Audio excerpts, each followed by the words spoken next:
こんばんは。はじめまして。私は1月クラスのDiana desu. Dimulai pada awal mula saya bekerja.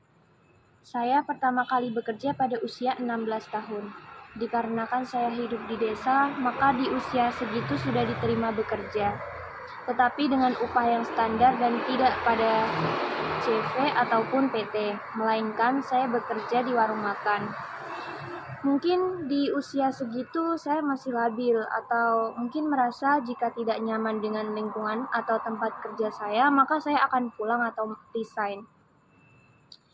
Dengan begitu saya hanya bertahan selama 3 bulan saja.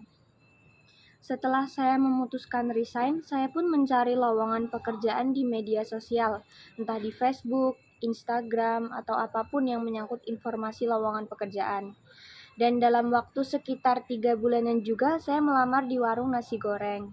Saya pun langsung datang ke sana dan diterima oleh bapak yang menawarkan lowongan itu. Keesokan harinya saya langsung mulai bekerja. Diberitahu saya berangkat pukul 5 sore menyiapkan dan membawa barang dagangan ke tempat berjualan. Pada hari pertama bekerja di tempat bapak ini, saya sangat merasa nyaman karena saya juga mendapat sedikit masukan dan saran dari bapak ini. Beliau menganggap saya seperti anaknya sendiri. Seiring berjalannya waktu, saya merasa sangat happy dengan pekerjaan ini. Namun, saya juga sedih karena hanya 3 bulan saja saya bisa bekerja. Pada saat itu masuki bulan corona, jadi dagangan pun sepi dan juga sering hujan. Jadi saya pun diberhentikan dari pekerjaan tersebut. Saya di rumah selama beberapa bulan sambil mencari-cari lagi lowongan pekerjaan.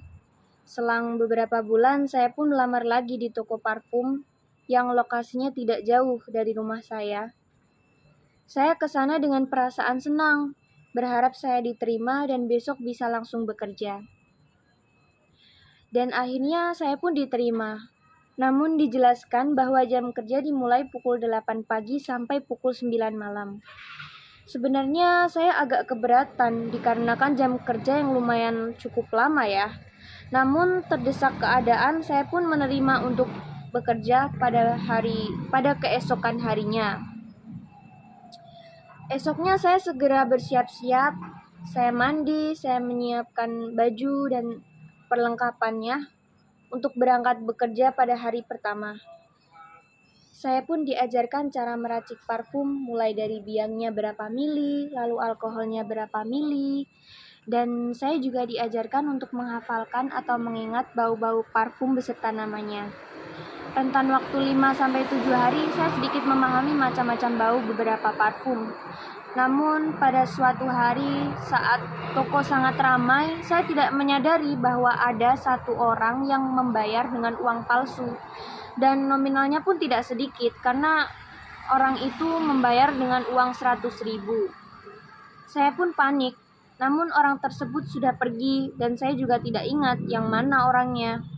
Lalu saya berkompromi dengan bos saya dan dia mengatakan bahwa bagaimana kalau dibagi 2 saja, kamu mengganti 50.000, saya 50.000, kata bos saya. Saya pun menyetujui hal tersebut.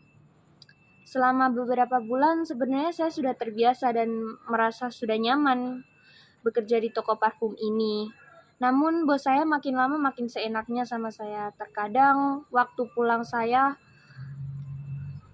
molor karena ada pelanggan yang datang, namun bos saya tidak mau melayani, jadi saya yang melayani. Dengan berat hati, saya pun mau karena tuntutan pekerjaan. Makin kesini jam kerja saya makin gak jelas waktu pulangnya. Yang seharusnya pukul jam 9, kadang sampai jam 9:15 atau kadang setengah 10. Makin lama saya gak betah dan saya pun mengundurkan diri. Setelah itu, saya pun mencari lowongan lagi. Dan selang beberapa bulan, saya melamar di butik baju kebaya. Saya datang langsung ke sana dan saya pun diterima tanpa meminta syarat-syarat yang ribet. Beliau hanya meminta KTP saya. Pada saat itu saya baru saja mempunyai KTP. Syukurlah Pada saat itu saya langsung bekerja dan diajari oleh mbak-mbak di sana. Pada hari pertama mungkin saya merasa pusing karena saya bingung, memasukkan benang saja saya tidak bisa pada saat itu. Saya pun ingin menyerah karena berpikir seperti itu bukan keahlian saya. Tetapi pada akhirnya tetap saya jalankan sampai saya bertahan selama 4 tahun. Dan di butik inilah saya bekerja paling lama. Masa lalu adalah pelajaran, masa kini adalah kesempatan, dan esok adalah harapan. Dengan tekad dan doa, semoga mimpi kita semua bisa tercapai. Terima kasih.